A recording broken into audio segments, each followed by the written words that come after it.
This is Asia News Weekly, the podcast featuring news, commentary, and analysis from the Asia-Pacific region.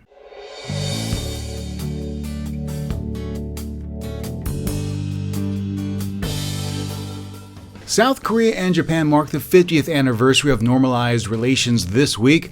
Today we look at what transpired this week to mark that occasion. Plus, a comfort woman plans on suing Japan for damages, updates on the Asian MERS crisis, and more.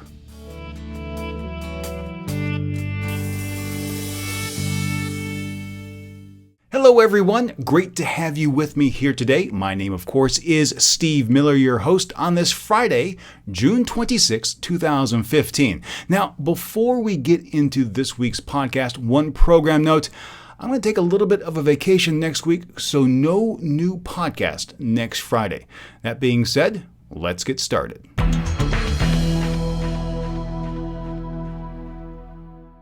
This week marked the 50th anniversary of the Treaty on Basic Relations between Japan and the Republic of Korea. It's the document that formalized relations between the two countries following World War II. However, even after half a century, things aren't rosy, and a number of lingering issues still remain. While both nations rose quickly following devastation and share a number of similar qualities, like long working hours, high suicide rates, declining birth rates, etc., Seoul and Tokyo still placate domestic audiences on a number of diplomatic fronts, rather than tackling issues head-on and resolving them. Two examples. Japan this year deleted the phrase sharing basic values from descriptions about South Korea in its official documents, and last year South Korea indicted a Japanese reporter for defaming President Park Geun-hye, but didn't pursue domestic news outlets for printing the same information. Leading up to the anniversary, the foreign ministers of both nations met in Tokyo. A number of items were on that docket, like historical issues, Japan's current bid for UNESCO status on several sites that use Korean forced labor, and hopefully arranging a meeting between President Park Geun-hye and Prime Minister Shinzo Abe. As one might expect, no traction was made on the comfort woman issue, with both sides sticking to their respective positions. South Korea maintains that Japan has not properly atoned for its wartime past, while Japan says the matter of compensation for comfort women has already been settled. Haruki Wada, an emeritus professor from Tokyo University, said, quote, "It is regrettable that Japan fell short of expressing more determination to resolve the sex slave issue. But South Korea and Japan have agreed to work together over this issue. It is good for the two countries to get to this point. Through consultation, I hope Japan can present an outcome that can satisfy Korean victims of the sex slavery." End quote. South Korea's foreign minister also commented on the discussion, saying, quote, "It's important to clearly resolve the comfort woman issue in a way that meets the expectations of the victims or the international community. What's important is to restore the honor of the 50 victims before they pass away, and for the two countries' governments, through such means, to work to create a good opportunity to move to a new relationship." End quote. Both President Park Geun-hye and Prime Minister Shinzo Abe attended commemorative events marking the anniversary. Abe attended an event on Monday hosted by the South Korean Embassy in Tokyo. President Park attended a similar event in Seoul hosted by the Japanese Embassy. One of the outcomes of the Tokyo meeting was confirmation that the two foreign ministers have started the groundwork on arranging a trilateral meeting before the end of the year between Abe, Park, and China's Xi Jinping. In Seoul, members of parliament responded positively to actions taken by both President Park and Prime Minister Abe when they attended events sponsored by the other leader's embassy. Quote, "It is our duty owed to the next generation to make the 50th year of normalized ties a turning point for moving forward toward a new future of cooperation and co-prosperity," said President Park. Prime Minister Abe said roughly the same thing, quote, "I would like to improve and develop ties towards the next half a century together with President Park for the people of both nations and the next generation." End quote. Even with all these kind words being expressed towards one another, I just don't think a bilateral meeting is in the cards. First, one of the conditions for better relations President Park has set for Japan is a more repentant view of history. When you look at the leadership in place today, what President Park is looking for isn't going to happen. The simple truth of the matter is that there's absolutely no political advantage for Abe or the LDP to change their tune, despite the rest of the world wishing them to. Second, President Park needs to stand her ground. While her approval rating is sinking, and more than half of the nation thinks it's about time for a sit-down with Abe, doing so would make her appear weak, and also amount to her going back on a promise. I just don't believe she'll reverse course on her stated position of a meeting with Abe without a new apology and admittance of wrongdoing from Japan. Finally, they've gone this far without a meeting, and President Park only has about 2 years and some change left on her term. Quite frankly, what good can a bilateral meeting do if she can't even get her domestic agenda off the ground? I'm also fairly skeptical that a trilateral meeting will take place by the end of the year, given the dynamics in play. Now, possibly, there could be a meeting between China, South Korea, and Japan on the sidelines of some other larger conference. But to be perfectly honest, I'm not that convinced that Chinese President Xi Jinping and President Park are truly vested in meeting with Abe. For the past few years, other dignitaries have conducted business between the three states, and that's where I believe things will be staying. But I'd love to hear your thoughts on this. What do you think of the chances of either a bilateral or trilateral meeting taking place?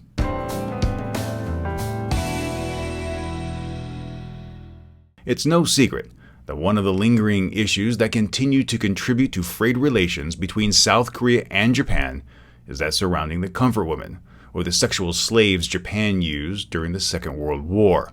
This is especially true since on Thursday, Kim Yon-hee passed away, leaving the total number of South Korean survivors at 49.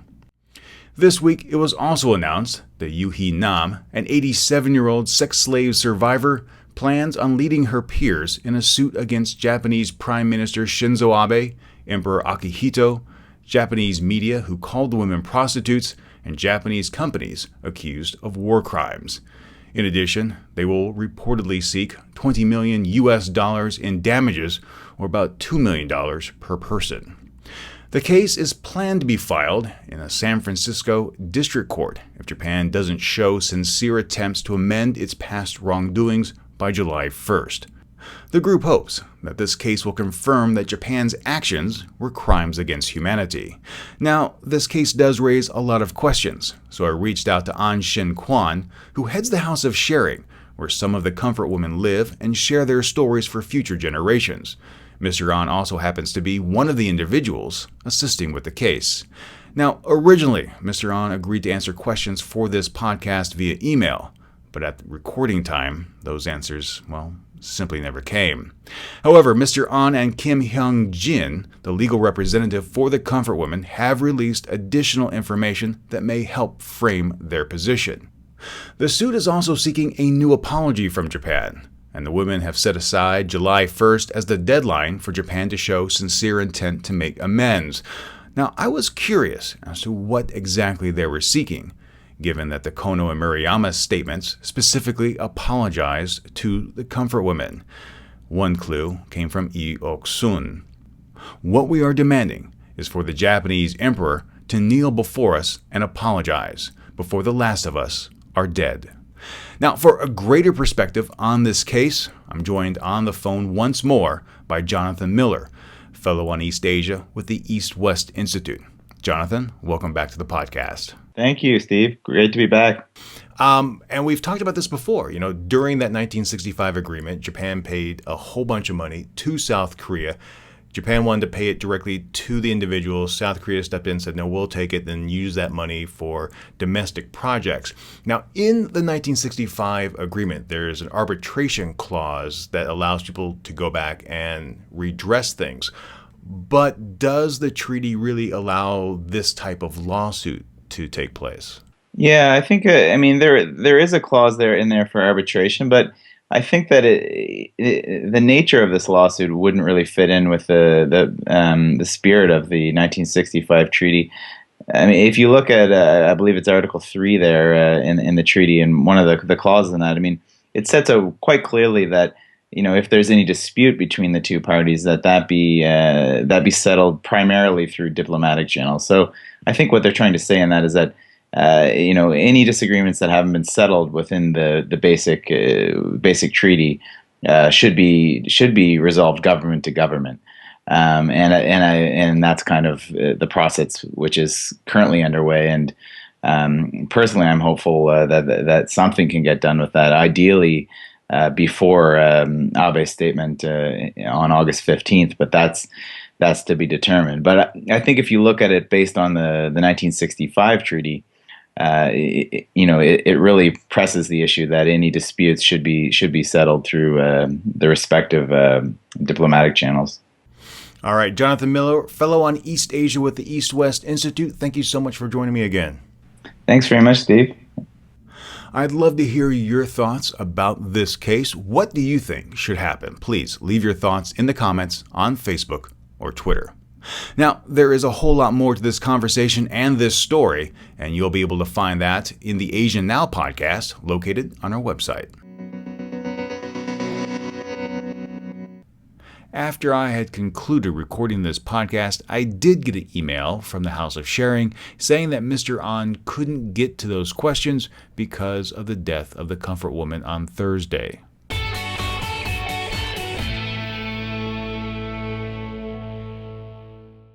On June 20th, South Koreans woke to no new cases of MERS and no new deaths. Now, the good news didn't last throughout the day, as one more death was announced, but in general, life in South Korea is slowly returning to normal, with more people going out and wearing fewer masks. Like the WHO said, we would see more deaths and more cases, but at a reduced rate. As of this recording, 29 people have succumbed to the disease, and confirmed infections has increased to 180. This places the fatality rate at just over 16%, but far less than the average 40 or so percent. However, the best statistic to keep an eye on is how many have been released from quarantine, and that number stands at nearly 10,000. The good news still hasn't translated to a rebound in tourism. Over 125,000 people have canceled their trips to South Korea over this unsubstantiated fear, and in my opinion, fear propagated by media outlets looking to gain viewers or sell headlines. In fact, the Shilla Hotel, a luxury accommodation, suspended its business on the southern resort island of Jeju because of these reduced tourist numbers. Shilla said its operations will not resume until all concerns over the possible transmission of the MERS virus have been dispelled. The hotel is part of the Samsung conglomerate, and it's unclear if the association has anything to do with the low occupancy rates. In other South Korean news, Moon Jung-gu, a lawyer with the Seoul-based law firm An & Chang, has lodged a lawsuit against the government for its poor initial response to curb the spread of MERS. It also marks the first case to do so. And in my opinion, the suit is simply frivolous and does nothing but waste taxpayers' money, since Moon says, quote, "This lawsuit is not intended to seek any compensation from the state, but to have the judicial branch confirm that the government failed to properly deal with the outbreak at the initial stage and leave this as a national record." Yeah, we already know that. We know the government screwed up. Even the WHO knows that the government screwed up. We don't need a court case to waste more time just to have it on the record. It's already there. And President Park is paying the price with her ever-falling approval ratings, which currently stand at about 29%. On the opposite side of this spectrum is Thailand. With its one confirmed case of MERS, they're really demonstrating their ability to handle things. A heart patient from Oman arrived in the nation and was found to have the disease. As a result, those he came in contact with and his family are being closely watched. Please don't panic. We are taking care of this. If anyone has any doubt about their symptoms, please contact these hospitals. We have to help each other, and please be careful, said the Prime Minister. 69 hospitals that are experienced in handling SARS have been preparing for MERS. They are checking to see if they have the sufficient resources and are requesting what they need. Currently, 175 people in Thailand are believed to have been exposed to the gentleman from Oman and are being observed, with the nation on the hunt for about 9 more believed to have been in contact with the primary patient. Thailand's clear and transparent information demonstrates how Seoul should have handled things. And in other MERS-related news, North Korea has reportedly developed a miracle drug that can cure AIDS, cancer, Ebola, and MERS. But the nation is keeping it a secret. The Kumdong-2 injection is apparently a derivative of Kaesong ginseng, and the KCNA didn't elaborate on this particular boast, but anyone who saw that story got a great little chuckle. In Taiwan, spreading false MERS rumors could lead you to a hefty fine of 500,000 new Taiwanese dollars, which amounts to about 16,275 US dollars. And one final note, news surfaced this past week that scientists in China published a report dating back to April that they developed a new MERS test that yields results in 15 minutes. The paper, printed in the journal Emerging Microbes and Infections, noted that technicians using this test could process over 1,000 samples every day. As always, for more MERS updates, please be sure to follow Asian News Weekly on Facebook or Twitter. It's time once more for the Asia Brief, a collection of stories from the Asia-Pacific region you may have missed. Coming up, U.S.-China relations, an update on the OPM hack, more drills are set to commence in the South China Sea, the fallout from the Hong Kong vote, plus many more.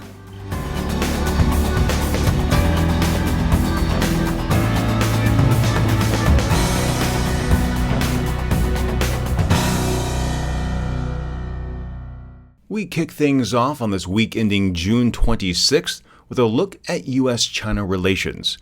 The United States and China once again held their high-level talks that are expected to highlight the differences between the two nations on such topics as the South China Sea and cyber attacks. The 7th U.S.-China Strategic and Economic Dialogue concluded Wednesday and are the highest-level regular discussions between the two countries. The talks were held as concerns continue to grow over Beijing's land reclamation activities in the South China Sea and revelations that China may have sponsored the cyber attack on the Office of Personnel Management. Vice President Joe Biden said during a speech at the opening session of the talks, quote, "Responsible countries adhere to international law and work together to keep international sea lanes open for unimpaired commerce, because nations that disregard diplomacy and use coercion and intimidation to settle disputes or turn a blind eye to aggression of others only invite instability and undermine the collaborative goals of the international community." End quote. Monday, United States and Chinese officials held what Centers for Strategic and International Studies China scholar Bonnie Glasser called a strategic security dialogue encompassing maritime tensions, cybersecurity, military-to-military relations, missile defense, and nuclear and space issues. She expected little to be accomplished, but thought the process was valuable. The second day of talks focused largely on economic matters, such as the bilateral investment treaty being negotiated. The third day took up strategic matters such as North Korea, Iran, and Afghanistan. Glasser said there is general agreement on those specific issues, but she noted cybersecurity would overshadow the discussions. Treasury Secretary Jack Lew flat out accused China of sponsoring hacking, but fell short of linking Beijing to the OPM hacking event. Quote, "We remain deeply concerned about Chinese government-sponsored cyber-enabled theft." End quote. Concurrent with the United States-China Strategic and Economic Dialogue, military exercises between the United States and the Philippines opened on Monday. At the same time, the Japanese and Philippine navies began joint training. Both of these exercises are taking place near Palawan and the South China Sea. Operations with the United States involve the USS Fort Worth and a P-3 Orion surveillance plane. The Philippine Navy says troops will train in flight surveillance, perform live fire drills, conduct search and seizure exercises, and other performance exercises. Japan is participating in what the Philippines is calling a maritime activity and not a maritime exercise. Seems like splitting hairs to me. The focus of the drills will be on humanitarian and disaster relief, as well as search and rescue help. Chinese Foreign Ministry spokesman Lu Kang expressed concern about the exercise. Quote, "We hope that the sides in question do not play up and create tension on purpose, and that any interactions between those countries would actually contribute to regional peace and stability, rather than the opposite." End quote.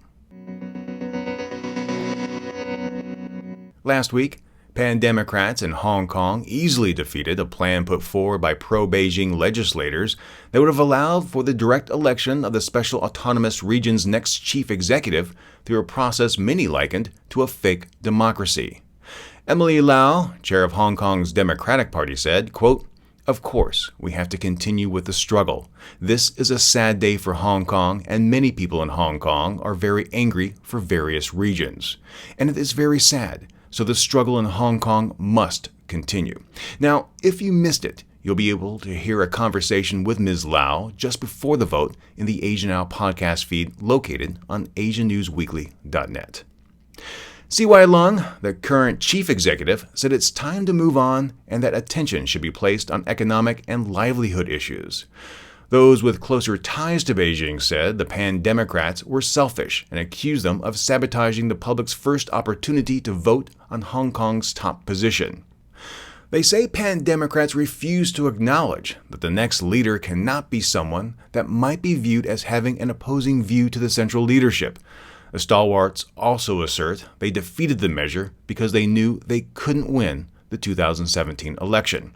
An editorial in the Yomiuri Shimbun questioned if the high degree of autonomy China promised to Hong Kong under the one country, two systems formula was simply a facade. The piece said the Xi administration must respect Hong Kong's autonomy and push ahead with dialogue with the students and pro-democracy advocates. Unless progress continues to be made towards holding genuine normal elections, the Xi administration will not gain the worldwide trust of the international community. Last week, 37 Bangladeshi trafficking victims who were rescued by the Myanmar Navy on May 21st were finally returned. Now, over in Indonesia, Riau Province said it was unable to comply with instructions from Jakarta to prepare an islet for 1,000 to 2,000 Rohingya refugees currently in North Sumatra and Aceh. As Jonah Blank mentioned in our discussion on this topic, larger, more prosperous nations need to step up and help the frontline countries. And that's just what Japan is doing. Tokyo's offered $3.5 million to help the Rohingya boat people. The money will go to providing food and shelter, as well as to fund data analysis of their maritime movements, the Foreign Ministry said. This week, Malaysian authorities gave a Muslim burial to 21 human trafficking victims believed to be Rohingya Muslim refugees found in shallow graves along the border with Thailand. These were among the 106 bodies discovered in the northern Kedah state, an area rife with human trafficking. Back with the story with the ever-delayed elections in Thailand, junta leader Prayut Chan-o-cha said, quote, "In the past, there were very few coups that could solve political problems because coups were followed by quick elections, sometimes too soon. The rush has prevented underlying problems from being solved." End quote. Prayut said that before elections could take place, 3 questions needed to be answered. First, whether the next election will be peaceful. Second, who would be in the next government. And third, whether Thailand would be able to continue with reforms. Prayut said, quote, "I want this to be the last coup. However, the power of the army would not be reduced. This is because the army has always taken care of this country. Some say I want to extend my power. This is not what I want. I want to do what I can with the time that is given to me. People should cooperate with me to make this period worthwhile instead of holding the country back." End quote. No official date on when a referendum will be held has been set. Now, on the anniversary of the nation's founding, pro-democracy activists protested the ruling junta.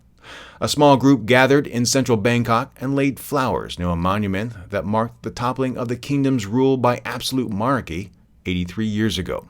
Police monitoring the event appeared to not interfere. There's more to the Asia Brief, and you'll be able to find an extended version on our website in the Asia Brief podcast feed.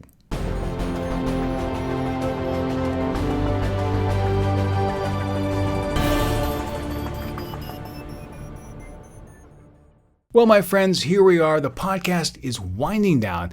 Before we move on, I need to give a huge shout out and thanks to Lewis. Now, Lewis donated to Asia News Weekly through the PayPal donation page over on asianewsweekly.net. Lewis, thank you so much. Totally unexpected, but really, thank you so much for your contribution. Now, let's take a look at some of your comments from this past week before we wrap things up. First up, Tainam Nam on the Hong Kong vote. At least that clarifies utter CCP indifference to Hong Kong desires for anyone naive enough to have questions on the issue. Red White Dude says, on Hong Kong, it shows the fallacy of one country, two systems with a communist regime that has the psychotic compulsion to control everything. Explosives? Are you sure this is not a ploy to get troops involved? Oops. That is the mainland provided local garrison. Mainland intervention, anyone? The CCP better be careful, because this minor conflagration could reverberate into the mainland. The CCP isn't exactly resting on solid ground politically. David Linton on South Korean MERS. I'm beginning to enjoy the widespread irrational overreaction. It's making my daily routine more convenient. Don't have to bother with dinner reservations, for example. Stump Jumper says, as far as China spying or wanting to assert themselves in world affairs, I get really tired of all the phony outrage from the United States and other countries. They do the same thing they pretend to be outraged about. What intelligent person still believes this nonsense? I never liked let's pretend games. I look forward to your reports. Thank you for not talking over your guests and not sensationalizing. I'm really glad I found your channel. Jason Head on U.S.-China relations said, this is another reason why international trade is good, ensuring that all parties concerned have a lot to lose in a hot conflict, with interruption of trade and economic consequences.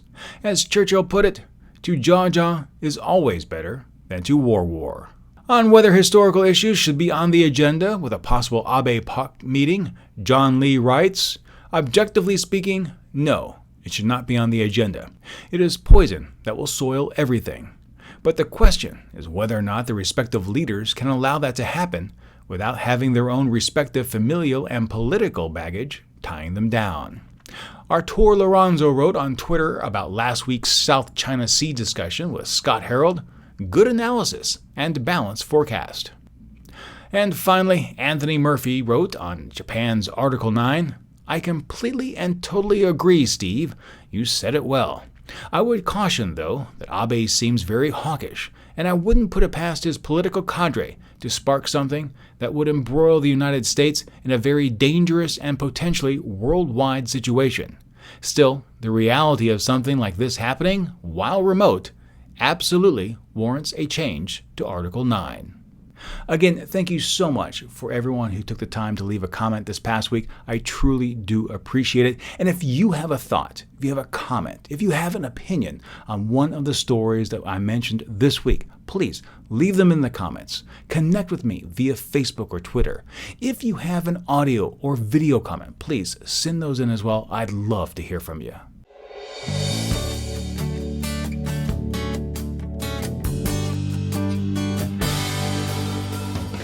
If you enjoyed this week's podcast, please share it with your friends, and if you haven't, subscribe. Subscribing is free and easy. All you have to do is go to our website, asiannewsweekly.net, click on the subscribe tab, and do so in your favorite podcast application or even YouTube.